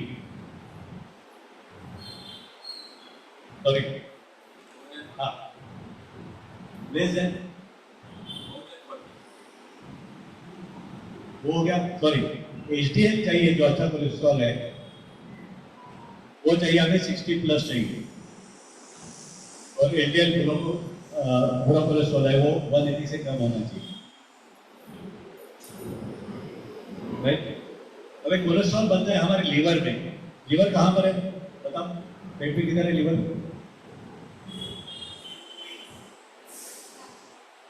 आपका ही बात है, आपको ही पता नहीं है। यहाँ पर है, यहाँ पर है। लीवर देखो कहाँ पर है, इधर बताए, ये देखो। अगले इसमें आएगा, लीवर आता है हमारे ये रिब्स है, रिब्स के अंदर लीवर है, थोड़ा सा बाहर आता है। राइट। सो पेट का स्ट्रक्चर थोड़ा सा ऐसे है कि हमारे नेवल है, नेवल से इतना पकड़ेंगे तो ये हो गया। इसके बाजू में लार्ज इंटेस्टाइन, उसके अंदर स्मॉल इंटेस्टाइन, उसके ऊपर यहाँ पर स्टमक आ गया। स्टमक के पीछे यहाँ से यहाँ तक पैनक्रियास है। स्टमक के पीछे ऊपर की तरफ स्प्लीन है। लीवर यहाँ से यहाँ तक हो गया, यहाँ से यहाँ तक। लीवर के पीछे गॉल ब्लैडर है। गॉल ब्लैडर क्या करता है? बाइल को स्टोर करता है, पित्त को स्टोर करता है।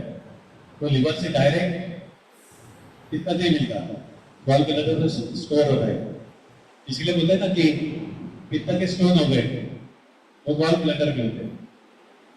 लीवर ऐसे एक ही ऑर्गन हमारे शरीर में है जो खराब होने के बाद काटेंगे तो भी नया बन जाता है, बाकी कुछ नया बनता है। ऑक्टोपस में सब कुछ नया बनता है। उसके 8 पैर होते हैं, तो पूरे काट दिए तो भी नए बन जाते हैं। मगर सिर्फ हमारा लीवर है जो अपने आप बनता है। तो हमारे ऑर्गन कहाँ है वो भी हमें मालूम होना चाहिए। चलो बताओ अभी लीवर कहाँ पर है? यहाँ पर। लीवर के पीछे गॉल ब्लैडर है, करेक्ट। फिर यहाँ पर क्या है? क्या यहाँ पर? Kidney, correct. यहाँ पर क्या है? स्टमक। स्टमक के पीछे ऊपर स्प्लीन। स्टमक के पीछे नीचे के साइड में पैनक्रियास। यहाँ पर बीच में small intestine, surrounding large intestine.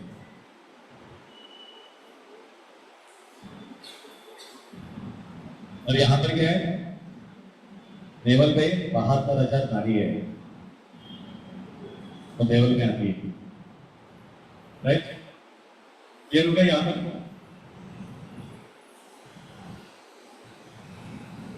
तो आरबीसी अगर 50 लाख के ऊपर होनी चाहिए, 45 लाख से कम हो गया तो व्यक्ति को एनीमिक बोला जाता है। और डब्ल्यूबीसी हमारे होने चाहिए 10,000। 10,000 से अगर ज्यादा हो गए तो बॉडी इन्फेक्शन होता है, और इसको बोला जाता है ऑटो इम्यून। ऑटो इम्यून मतलब हमारी पेशियां जो है, डब्ल्यूबीसी अपने पेशियों को खाते हैं। वो तो वायरस को खाना चाहिए ना, अगर वो ज्यादा बढ़ गया तो उनको तो खाना चाहिए। तो अपने ही शरीर को खाने लगता है और उससे कैंसर डेवलप होने के चांसेस ज्यादा है। चलो आगे चलते हैं। अभी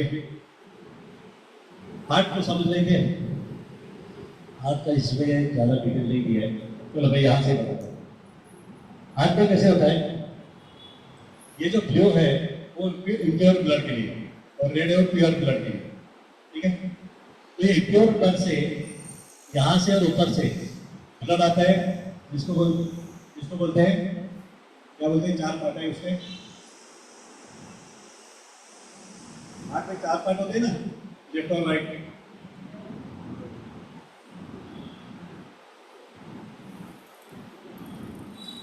मालूम है कि नहीं? नीचे वाला वेंट्रिकल और ऊपर का एट्रियम। हाँ, तो खून आता है पहले, ऐसे बोलो, बाकी वो सब बोलो। खून आता है नीचे में, वेंट्रिकल में, वहां से पंप होके जाता है ऊपर वाले में, राइट साइड में, वहां से जाता है यहाँ पर, और यहाँ से जाता है लंग्स में। फिर लंग्स से ऑक्सीजनेटेड ब्लड फिर से अंदर आता है, यहाँ से यहाँ आता है, और यहाँ से पूरे बॉडी में चला जाता है। ऐसे 4 पार्ट का काम है। तो इसके बोलते हैं इंफीरियर वेना कवा, सुपीरियर वेना कवा। उसे टेक्निकल डिटेल में अभी नहीं जाता था, उसके लिए इतना टाइम भी नहीं है। तो यहाँ से ब्लड प्योर होके यहाँ पर जाता है, इसको एरोटा बोलते हैं। मेन जो शरीर से बाहर निकलने वाला ब्लड है उसको एरोटा बोलते हैं। यहाँ से पूरे शरीर में ब्लड निकल जाता है। ओके, समझ में है? 4 पार्ट कैसे काम करते हैं, चलो ऐसे बोल रहा हूँ, 1 2 3 4।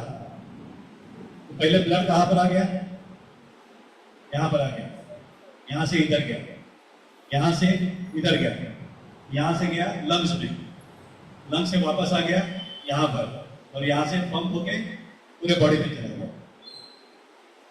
ये सर्कुलेटरी सिस्टम हो गया। और ब्लड 1 मिनट कितने बार धड़कता है, 72 नॉर्मल। अगर हम दौड़ के आ गए तो ज्यादा बार धड़कता है। क्यों धड़कता है?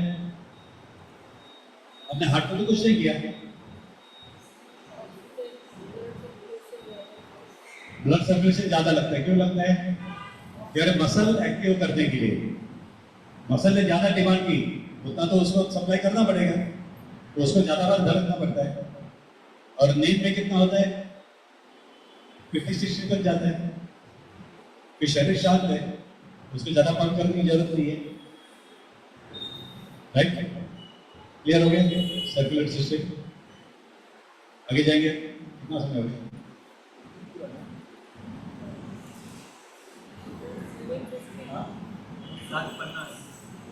सात पन्ना कर। ओके, इसमें कोई सवाल है तो पूछ लीजिए।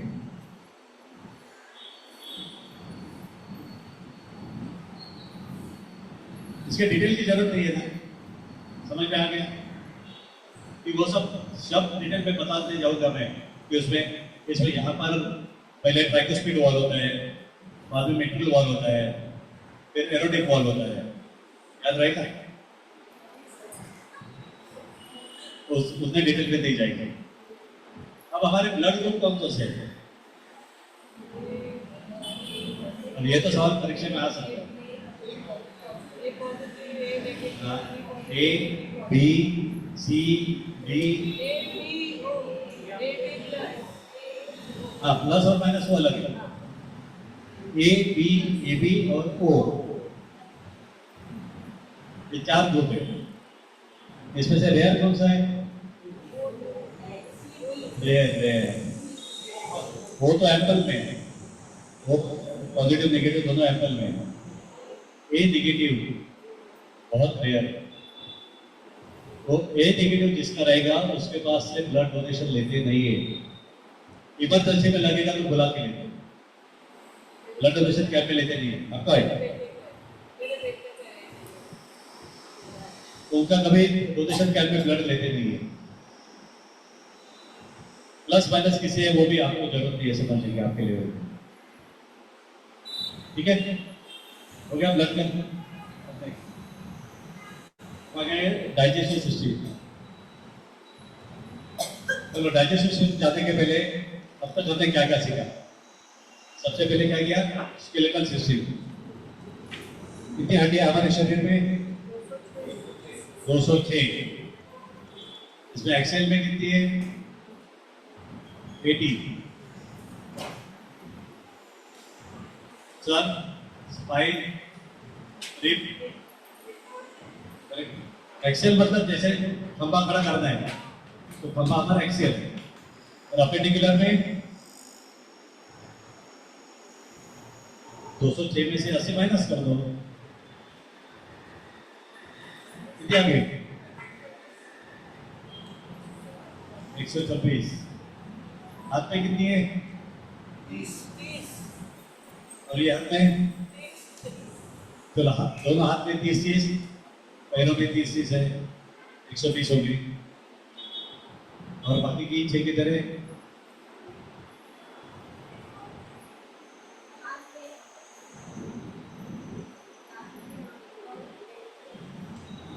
वो तो आ गया, एक्सेल में आ गया।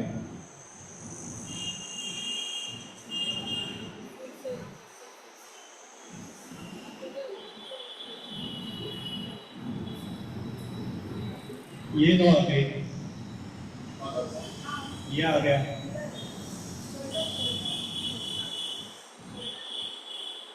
ये सामने वाली क्लेविकल, स्कैपुला, राइट। चलो फिर देखिए आ गया मस्कुलर सिस्टम। मसल कितने प्रकार के हैं? वॉलेंट्री, इनवॉलेंट्री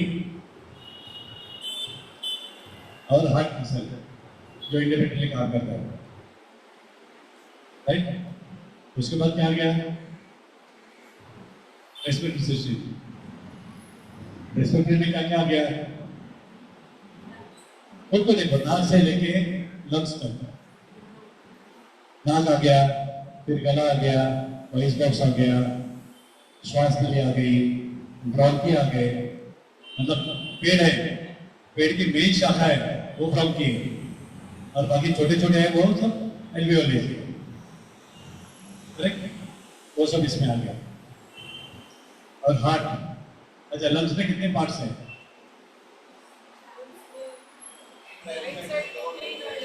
राइट साइड में 3। इसको क्या बोलते हैं? Lobe. Upper lobe, middle lobe, lower lobe. और लेफ्ट साइड में सिर्फ अपर और लोअर है। हमारा हार्ट एग्जैक्टली कहाँ पर है? सेंटर में, थोड़े से लेफ्ट में। पूरा लेफ्ट नहीं है, सेंटर में ही है मगर थोड़ा सा लेफ्ट है। और नीचे की तरफ ये साइड में थोड़ा सा हेवी, क्या करनी है? हाँ ये देखिए। अच्छा इसमें हार्ट का नया चार्ट आ गया। तो इसमें मैं सिंपल बता देता हूँ।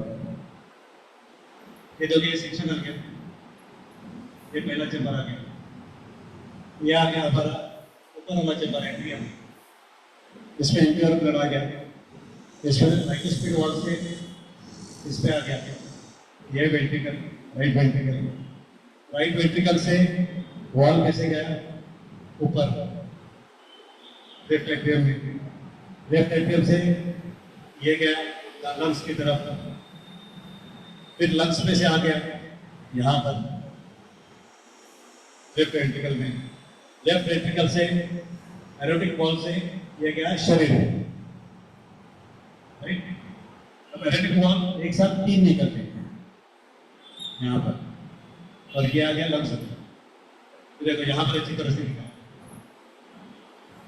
यहाँ पर पहले ब्लड आ गया, यहाँ से नीचे आ गया, ये ब्लू दिया है वो इंप्योर ब्लड है, यहाँ से गया ऊपर लंग्स पे, फिर आ गया यहाँ पर नीचे, और फिर बाहर गया।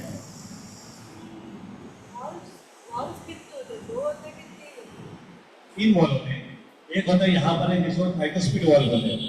ट्राइकुस्पिड मतलब क्या? एक ऐसा सर्कल है, सर्कल में 3 छेद करेंगे तो क्या हो जाएगा? जैसे अभी दिखा था, चलो ये 3 उंगलियां हो गई, तो ये बंद हो गया, ये खुल गया, ये बंद हो गया, ये खुल गया। ये ट्राइकुस्पिड वॉल है यहाँ पर। फिर प्योर ब्लड ऊपर आता है, ऊपर से नीचे जाने के लिए विट्रियल वॉल या ट्राइकुस्पिड वॉल बोलते हैं, जो ऐसे काम करता है। और यहाँ पर से सीधा ऊपर जाता है एरोटा में, जो एरोटिक वॉल बोलते हैं, कि पूरे शरीर में वो निकल जाता है, राइट। सो यहाँ से जो खून जाता है यहाँ पर, इसको बोलते हैं सिस्टोलिक ब्लड प्रेशर। और यहां से जो होता है ये डायस्टोलिक है, ये इम्प्योर ब्लड है, राइट। अभी पहले वाले में दिखाया था, हार्ट में ब्लॉकेज जैसा रहेगा तो सबसे पहले क्या करते हैं? एंजियोग्राफी। एंजियोग्राफी के लिए कहां से शुरुआत करते हैं? पैर से।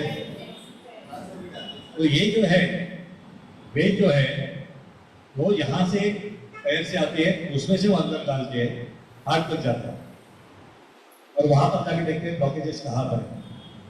और ब्लॉकेजेस कहां होते हैं? ये जो जान होता है ना, हार्ट के मसल को ब्लड सप्लाई करने वाला होता है, ब्लॉकेजेस इसमें होते हैं। ये वाले में कभी ब्लॉकेजेस नहीं होते, जो बड़े होते हैं, यहाँ पर बहुत छोटे छोटे होते हैं।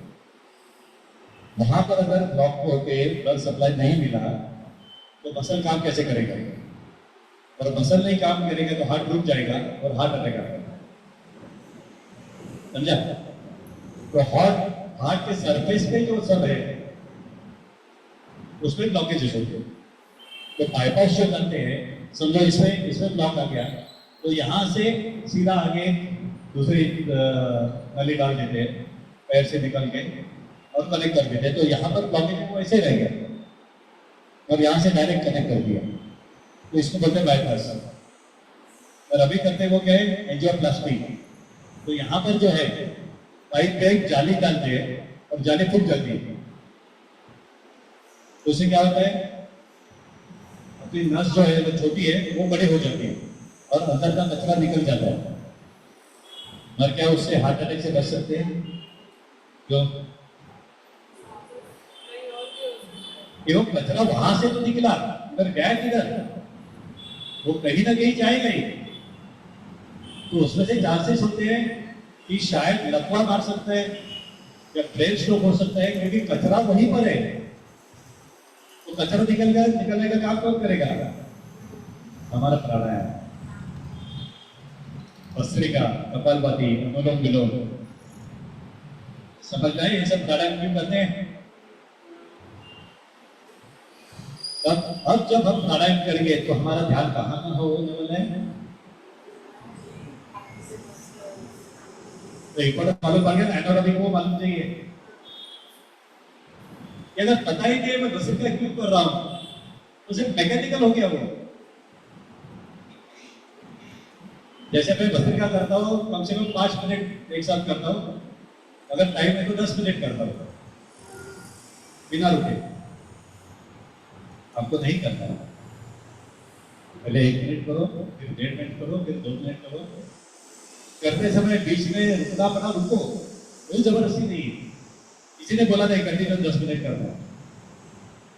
कभी कोई हमारे मुंह में सलावा ज्यादा आता है, वो निकलने के लिए टाइम चाहिए, फिर पेट से गैस निकलता है तो उसके लिए रुकना पड़ता है। रुको तो क्या फर्क पड़ता है उससे? क्रिया होना जरूरी है ना। ऐसे किसी ने बोला था, स्वामी जी ने बोला था 10 मिनट करोगे तो ही ये होगा। आधा मिनट करो, 1 मिनट करो, ठीक है? नेक्स्ट तो क्लियर हो गया हार्ट। अभी इसमें तो कुछ सवाल पूछ रहे तो देखो, इस पे और एक बात सुनिएगी, पेस मेकर लगाते हैं तो वो क्या होता है? पेस मेकर ठीक है,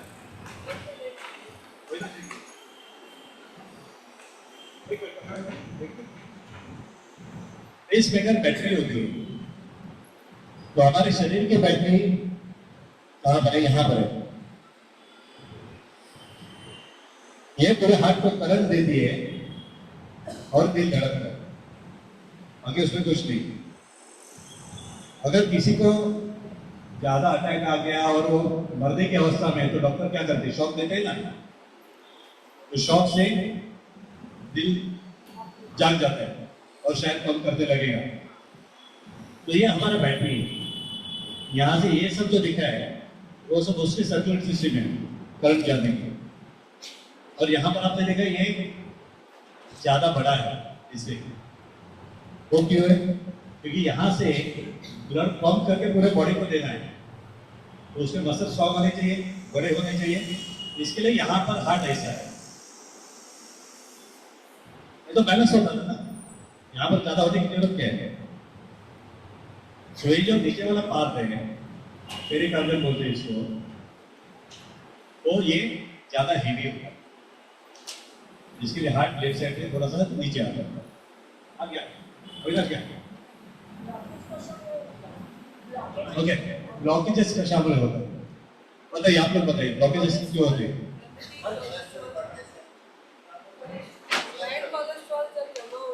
हाँ बराबर है। कोलेस्ट्रॉल किससे बनता है? फैट से।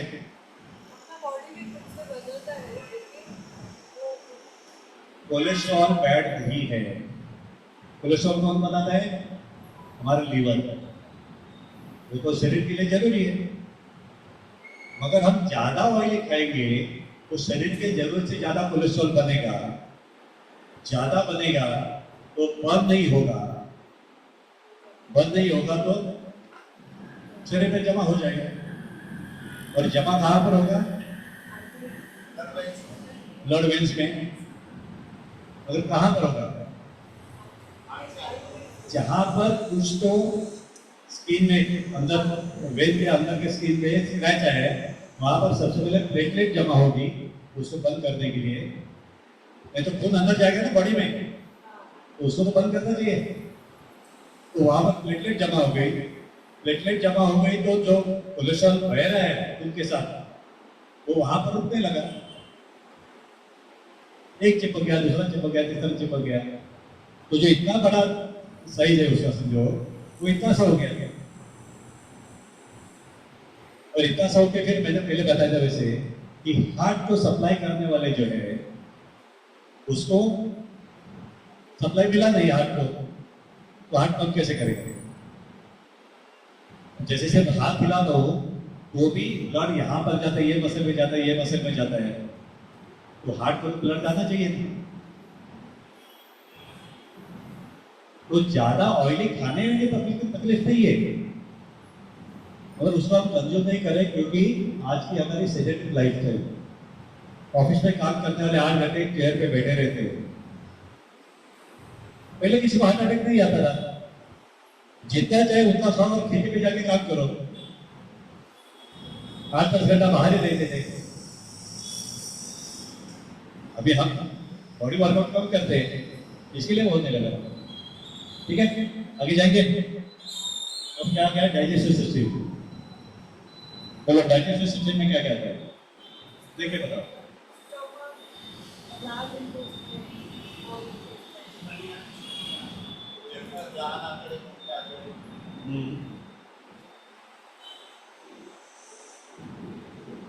ये तो हो गया, मगर शुरुआत कहाँ से होती है? यहाँ से शुरुआत होगी ना, तो यहाँ से शुरुआत हो गई, यहाँ से नीचे आ गया, यह हो गया हमारा जठर, स्टमक। यह स्टमक आ गया।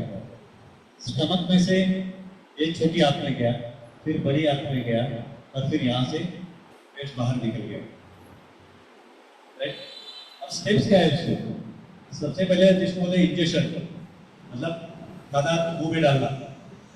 फिर आता है प्रोपल्शन, मतलब उसका गोला बता के यहाँ से नीचे जाता है, जिसको बोला था बोलस बोला जाता है, वो नीचे आता है। फिर तीसरा है फिजिकल डाइजेशन, जो स्टमक में होता है। फिर चौथा है केमिकल डाइजेशन, जो छोटी आंत में होता है।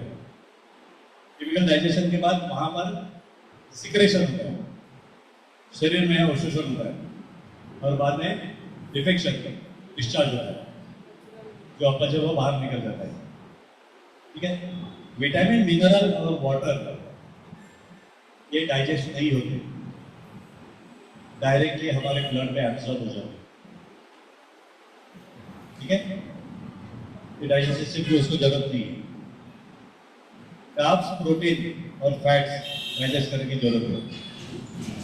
हमारा डाइजेस्टिव सिस्टम का लेंथ है 9 मीटर, यहाँ से यहाँ तक पूरा 9 मीटर है।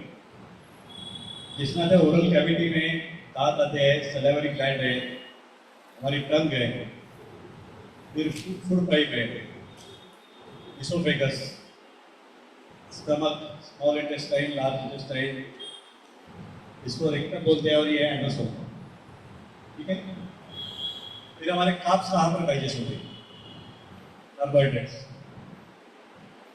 मुंह में, पेट में जाने की जरूरत नहीं कार्ब्स को। तो डाइजेस्ट कौन करता है मुंह में? हमारा सलाइवा। तो जो बोला जाता है 32 बार चबा के खाओ, तो अगर वो बिना चबा के हम नीचे डाल देंगे उसको, तो कार्ब्स का पाचन ही नहीं होगा। चबाना जरूरी है। कोई बंगाली है यहाँ पर? बंगाली जाते हैं? बंगाली में पानी पीने को बोलते हैं पानी खाबे।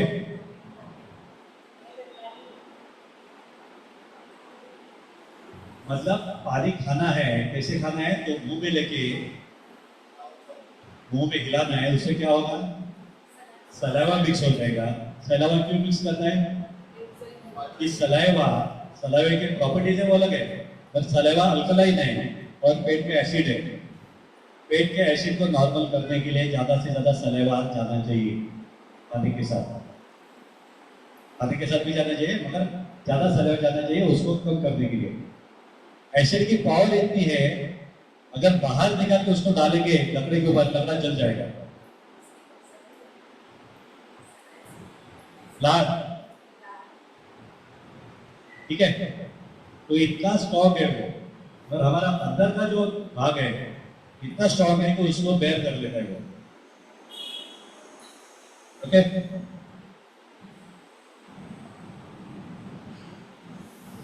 फिर प्रोटीन कहाँ पर होते हैं? प्रोटीन कहाँ डाइजेस्ट होता है? पेट में।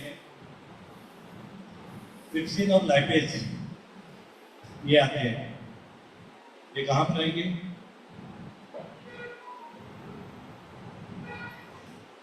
अब आगे जाके ऑर्गन के बारे में बताऊंगा तब आपको मालूम पड़ेगा लीवर क्या करता है और पैंक्रियास क्या करता है। और ये सब जो केमिकल्स है वो हमारे स्टमक से सोनियात में जाते हैं, वहां पर वो सीक्रेट होते हैं, और वहां से फिर वो बाकी का डाइजेशन शुरू हो जाता है। और फैट्स और लिपिड ये डाइजेस्ट करने के लिए कौन खा रहा है? Bile juice. बाइल जूस जो गॉल ब्लैडर में से वहां पर छोड़ा जाता है। अब दांतों के बारे में बताने की जरूरत है, कितने दांत है, कैसे है। चलो ज्यादा ही हो जाएगा।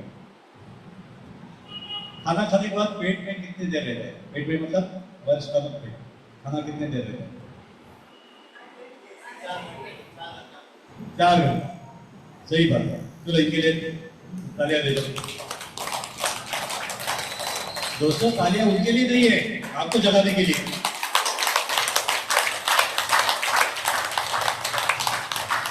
ये विषय थोड़ा इतना क्लिष्ट है कि थोड़ा कुछ तो अलग होना चाहिए इससे। ठीक है। तो 32 दांत है, तो क्या क्या है उसके बारे में छोड़ा भी। तो हमारे पेट में 4 घंटे के लिए खाना रहता है, पेट में मतलब स्टमक में, जठर में।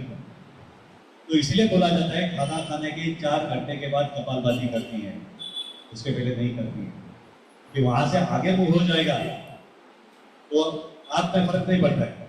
मगर जब तक जठर में है, स्टमक में खाना है, तब तक कपालभाति नहीं करती है। कनेक्शन मालूम हो गया? नहीं तो सिर्फ दिमाग में होता है क्यों करना है 3-4 घंटे के बाद, जल्दी करूंगी तो क्या हो जाएगा। आज जैसे बोला पूरी लंबाई 9 मीटर है, उसमें से स्मॉल इंटेस्टाइन जो है, छोटी आंत, वो है 6 मीटर। 6 मीटर मतलब कितना? अराउंड 20 फुट, इतनी लंबी है। लार्ज इंटेस्टाइन है 1.5 मीटर, और बाकी ये सब अंदर वगैरह पकड़ के सब मिलके 9 मीटर हो जाते हैं।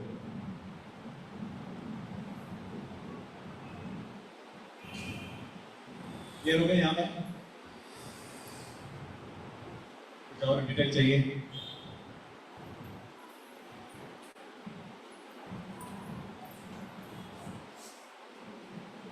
अब इसकी भी अलग अलग पार्ट है, उसके डिटेल में नहीं जाता।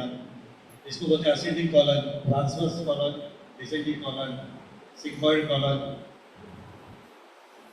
फिर यहाँ पर अपेंडिक्स, हाँ ये पकड़ है। जहाँ से छोटी आंत से बड़ी आंत कनेक्ट होती है वहां पर अपेंडिक्स होता है। और यहाँ से बड़ी आंत में जाते समय अगर कुछ कचरा यहाँ पर बाजू में रह गया तो उसमें सूजन आती है, उसका ऑपरेशन करके काट देना पड़ता है। जब हम हजारों साल पहले जंगल में रहते थे, कुछ भी खाते थे, तब उसको डाइजेस्ट करने के लिए अपेंडिक्स की जरूरत होती थी। और अभी हम अच्छा खाते हैं सो कॉल्ड, तो अपेंडिक्स की जरूरत नहीं है। पर फिर भी कुछ कचरा गया अंदर तो उसमें सूजन आती है और उसको काटना पड़ता है। और उसमें क्या है अलग से बाकी सब चीजें सुनते हैं अभी। अब आप बता सकते हो पेट में क्या क्या है, कहाँ कहाँ भरे। आ जाना।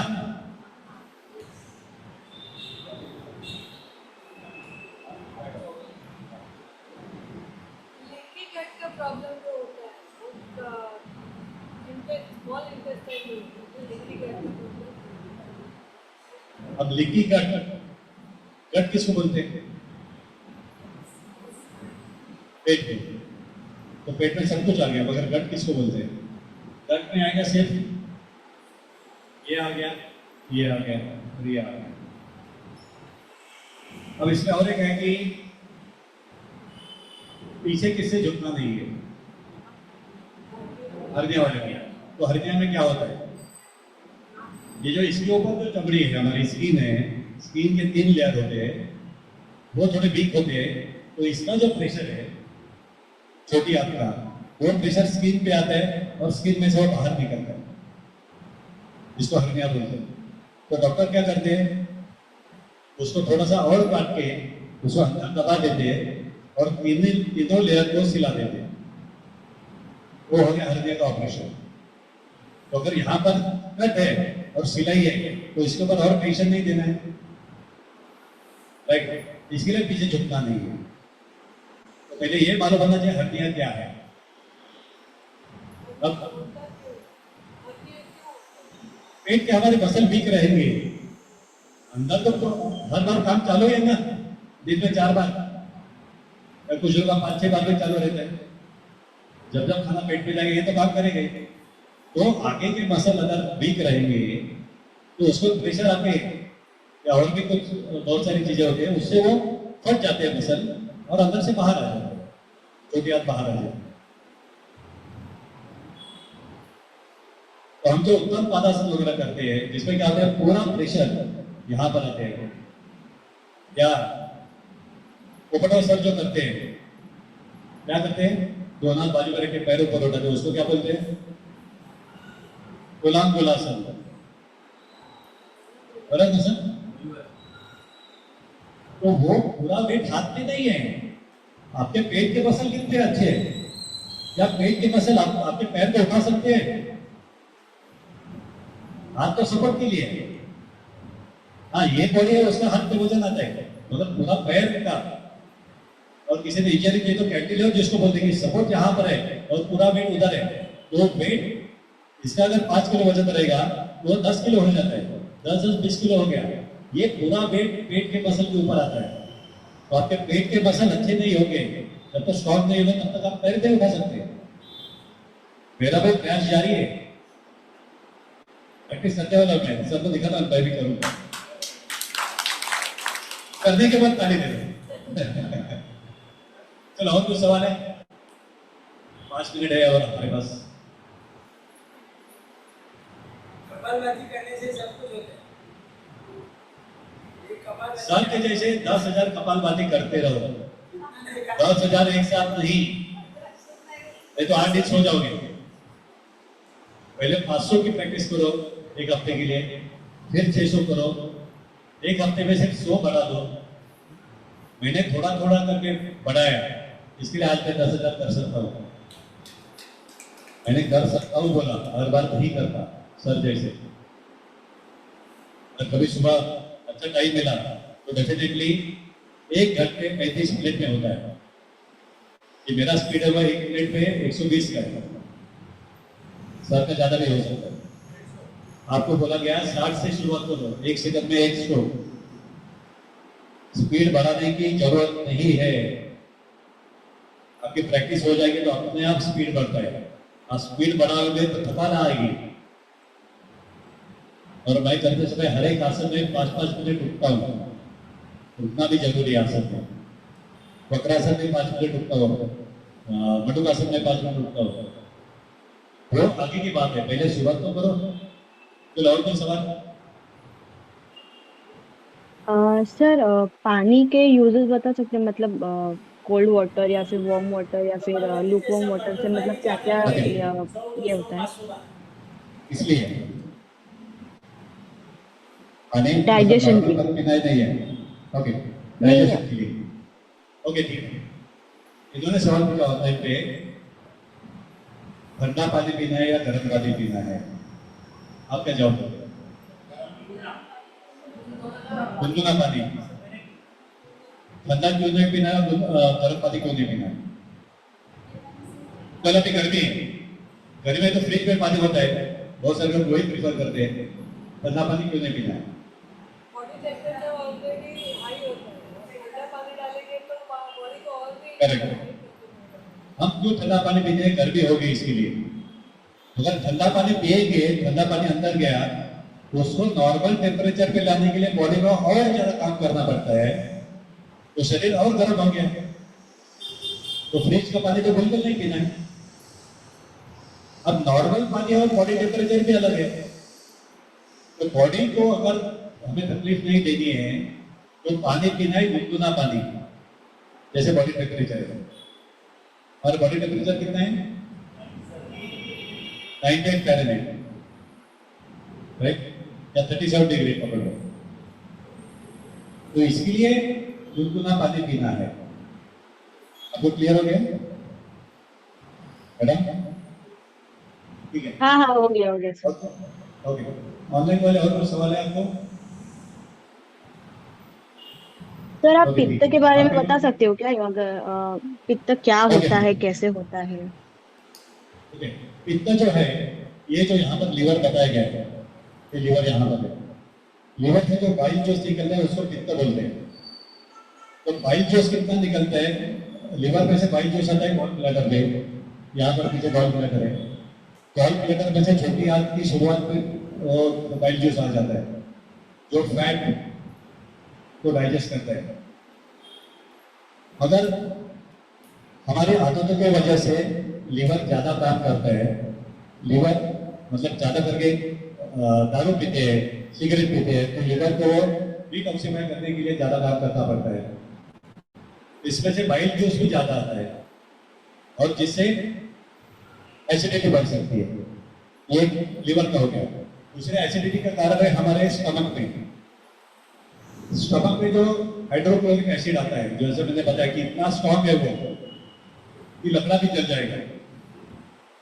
तो हम क्या करते हैं कि हमने ऐसे किचन में गए, कुछ तो पेट में डाल दिया, मुंह में डाल दिया, सिग्नल डाल दिया या और कुछ डाल दिया, फरसा डाल दिया, खाना इतना ही खाया मगर पेट में एसिड उतना ही जमा हुआ। उसके क्वांटिटी के हिसाब से नहीं होता है, उसको एक बार मैसेज मिल गया खाना अंदर आ रहा है तो क्वांटिटी उतनी ही आ गई। अब वो डाइजेस्ट करने के लिए उतना सब हाइड्रोक्लोरिक एसिड चाहिए, मगर सिगरेट हो गया इतना, तो बाकी एसिड क्या करेगा? वो एसिड हमारे पेट के अंदर की स्किन है उसको जला देगा, करेक्ट। और फिर दूसरा एक एसिडिटी का कारण ये है कि पोखरा सर जो बताते हैं 7 के पहले डिनर करना है, क्योंकि उसके बाद ये सब सिस्टम्स ठंडी हो जाती है। उसके बाद खाना खाएंगे, खाना पचेगा नहीं तो वहां पर क्या होगा? बिना पच के जाएगा तो सड़ जाएगा तो गैसेस आ जाएंगे। तो एक तो एसिड ज्यादा आ गया और गैसेस आ गया, तो एसिड और गैसेस का तकलीफ भी चालू हो जाता है, राइट। और दूसरा एक कारण है 7 के बाद वो नहीं खाना है कि 7 बजे के पहले खाना खाएंगे तो 3 घंटे में खाना नीचे आ गया, 3-4 घंटे में सोते समय हमारा पेट खाली हो गया। और रात को 10 बजे के बाद लीवर बॉडी डिटॉक्स करना चालू कर देता है। अगर हमारे पेट में खाना है तो खाना पचाने के लिए लिवर बिजी रहेगा तो डिटॉक्स कब करेगा? बॉडी डिटॉक्स के लिए टाइम चाहिए ना। और जल्दी क्यों सोना है 10 बजे? इस सोने के बाद ये ज्यादा एक्टिव हो जाते हैं, नहीं तो बाकी एक्टिविटी में बिजी रहते हैं। इसके लिए 10 बजे सोना है कि 10 से 1 बजे तक लिवर बॉडी को डिटॉक्स करता रहता है। और हम क्या करते हैं? 11:30-12 बजे तक टीवी देखते बैठते हैं। एक एक कनेक्शन जोड़ दो, क्यों करना है? जैसे मैंने पहले दिन बताया था, सवाल पूछो क्यों, तो जवाब मिल जाएगा। ठीक है।